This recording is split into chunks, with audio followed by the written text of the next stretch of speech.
آج ہم کچھ گفتگو کر لیتے ہیں سر سید احمد خان کے حوالے سے۔ سر سید احمد خان کی تعلیم کے حوالے سے بہت خدمات ہیں اور ہم اس کو بالکل اگنور نہیں کر سکتے۔ آج کی جو تعلیم ہمارے پاس ہے، جو مسلمان کچھ پڑھے لکھے ہمیں ملے تھے یا ہیں، اس کے اندر اس کا بڑا کردار تھا۔ عورتوں کی تعلیم سب سے پہلے شروع کرنے میں اس کا بڑا کردار تھا، اور یہ جب 1857 کی جنگ آزادی ہوئی، مسلمان مکمل لاس کر گئے اور پورے ہندوستان کے اوپر جو ہے وہ انڈیا کے اوپر انگریزوں کا قبضہ ہو گیا۔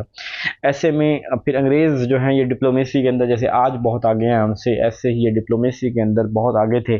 انہوں نے انگریزوں کے کان بھرے کہ یہ مسلمان ہی تم سے جنگ آزادی کرنے والے تھے، یہ مسلمان ہی تمہارے خلاف ہمیشہ سازشیں بناتے رہے ہیں، ہم تو آپ لوگوں کے وفادار ہیں۔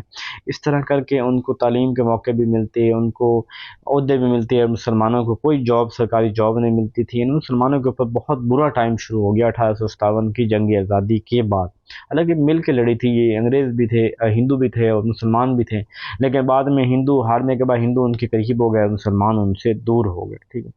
اب سر سید احمد خان ایسے ٹائم کے اندر اس نے کوشش کی کہ میں مسلمانوں کے خلاف جو انگریزوں کی جو نفرت ہے اس کو کم کرنے کی کوشش کروں۔ اسی طرح اس کم کرنے کی کوشش کے اندر اس نے ایسی چیزیں اسلام کے اندر جو ہے نا نکال دیں، ایسے سورس نکال دیے، ایسی چیزیں عبادات نکال دی، پھر شب برات، یہ جو کیا بولتے ہیں، شب برات ہو گیا، اس طرح کی جو لیلۃ القدر، مطلب بہت سی چیزیں تھیں جس کو وہ خلاف ہو گیا کہ یہ چیزیں نہیں ہیں، یہ بس ساری خیالی باتیں ہیں، ایسا کچھ نہیں ہے۔ اور بہر مقصد اس کا تھا مسلمانوں کو ایجوکیٹ کرنا۔ اس نے اپنی پوری کوشش کی کہ مسلمانوں کو اسٹرانگ بنایا جائے، ایجوکیشن کے اندر پولیٹیکل، اکنامیکل اور سوشل ڈیولپمنٹ مسلمانوں کی جائے۔ اب کچھ بایوگرافی کے حوالے سے دیکھ لیتے ہیں۔ تو یہ 17 اکتوبر 1817 کے اندر، 1817 کے اندر جو ہے نا وہ یہ سر سید احمد خان پیدا ہوئے، اور اس کے علاوہ جو ہے وہ اس کی پرانی تھوڑی بات کریں تو اس نے 1838 کے اندر اس نے جاب کرنا سٹارٹ کی تھی، ٹھیک ہے۔ اور اس کے علاوہ جو ہے 1838 کے اندر جاب سٹارٹ کی، 42 کے اندر یہ جج لگ گئے تھے، اور پھر 1846 کے اندر یہ چیف جسٹس بھی رہے ہیں وہاں عدالت کے، ٹھیک ہے۔ 1869 کے اندر یہ انگلینڈ گئے تھے، 1898 کے اندر ان کی وفات ہوئی تھی۔ 1878 میں یہ ممبر لیجسلیٹو اسمبلی کونسل بھی بنے تھے۔ 1879 کے اندر ٹائٹل یعنی سر علامہ اقبال، سر قائد اعظم، یہ جو ان کو سر کے ٹائٹل ملے ہیں، اس کے اندر جو اس کو ٹائٹل ملا تھا 1888 کے اندر جو ہے اس کو ٹائٹل ملا تھا۔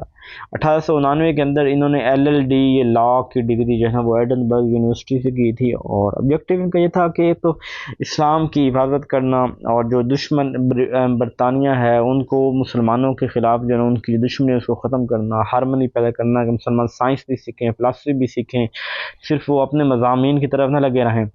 Rational enlighten view of life, زندگی کو ایک بڑے جدید نظریے سے دیکھنے کا اس نے لوگوں کو ہنر سکھایا۔ انگلش اور اردو کو مینٹین کرنے کی بات کی۔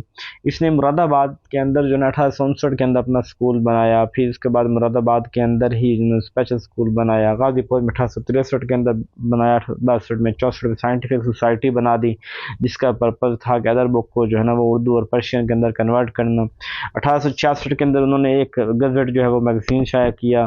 اس کے بعد پروموشن ایجوکیشن مسلم 1870 میں انجمن ترقی مسلمانان ہند ایک بنائی۔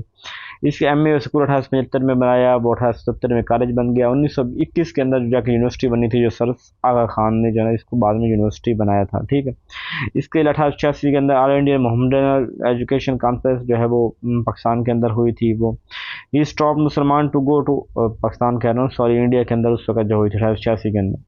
یہ stop Muslim to go to post, مسلمانوں کو شروع میں سیاست اس طرف جانے سے روکا کہ مسلمان ابھی میچور نہیں ہیں، انہیں سیاست کی طرف نہیں آنا چاہیے، بلکہ ان کو سیاست سیکھنی چاہیے، معاشی طور پہ بہتر ہونا چاہیے، پڑھا لکھا بننا چاہیے۔ اس کے علاوہ ایسٹرن ویسٹرن نالج کو جو ہے نا وہ بلینڈ کرنے کا اس نے کام کیا تھا، کہ جو ان کی بکس ہیں سائنٹیفک سوسائٹی نے انگریزوں کی بک کو اردو میں فارسی میں جو ہے نا تبدیل کرنا شروع کر دیا تھا، اور وہ ایک مسلمانوں کو یعنی اس ایریے کے ویسٹرن اور ایسٹرن کو اکٹھے ساتھ ملانا چاہتا تھا۔ MAOA جو ہے was education institution where Islamic value develop among student اور اس کے علاوہ teaching staff for English also from English to promote western culture, کہ مسلمانوں کے جو انگلش کے ٹیچر ہوتے تھے وہ ادھر سے لیے جاتے تھے موسٹلی، ٹھیک ہے۔ Education for elite instead of, اچھا ایک بات ضرور یاد رکھ لیں کہ جس کے ادارے تھے رسول سید احمد خان، وہ چندہ جو کہ عوام سے ہی لیتا تھا، تو اس کے ادارے جو تھے نا اس کے اندر امیر لوگ زیادہ تھے، غریب لوگ کم تھے، ان کو داخلے نہیں ملتے تھے، وہ افورڈ بھی نہیں کر سکتے تھے۔ علی گڑھ نے بہت زیادہ آزادی کے اندر بھی بہت زیادہ اس کا کردار رہا ہے، اور انگلش کی طرف بھی ان کا اچھا کردار رہا ہے، ویسٹرن کلچر کو انہوں نے پروموٹ کیا، ٹھیک ہے۔ یہ میں نے بتایا تھا نا، انگلش کے پروفیسر ہونے کے لیتے ہیں تو پھر ویسٹرن کلچر انہیں جیسا ہی بن جانا ہے، اور اس کے لیے ٹیک کین انٹرسٹ مسلمان افیئر کے لیے اس نے بڑی انٹرسٹ لیتا تھا۔ ایکسپینشن آف ویسٹرن نالج جو ہے اس کو پروموٹ کرنا، انگلش اینڈ مسلم کی جو مس انڈرسٹینڈنگ ہے اس کو ختم کرنا۔ اس نے پولیٹیکل لیڈرشپ بھی ایک قسم کی پرووائڈ کی تھی کہ بعد میں مستقبل کے اندر جتنے جو ہے نا وہ پولیٹیکلی جو لیڈر ابھرے ہیں وہ کہیں نہ کہیں سید احمد خان کی تحریک سے پڑے ہوئے تھے۔ اچھا، it paved the way Muslim to get government job کے قابل بنایا، مسلمانوں کو رائٹ دینے کی بات کی، مسلمانوں کو اکٹھا کرنے کی بات کی۔ 1867 کے اندر اس نے اردو لینگویج کو پروموٹ کیا، اردو ہندی کنفلکٹ کو ریزالو کرنے کی کوشش کی، اور education education conference promote education ان پاکستان، بڑا سوشل ریفارمس میڈ کی، ٹھیک ہے۔ اس کے علاوہ میں نے ایجوکیشن انسٹیٹیوشن جو اس کی وجہ سے بنے، بہت اس نے اسٹرگل کی آزادی کے لیے۔ ٹو نیشن تھیوری دینے والا یہی ہے پہلے۔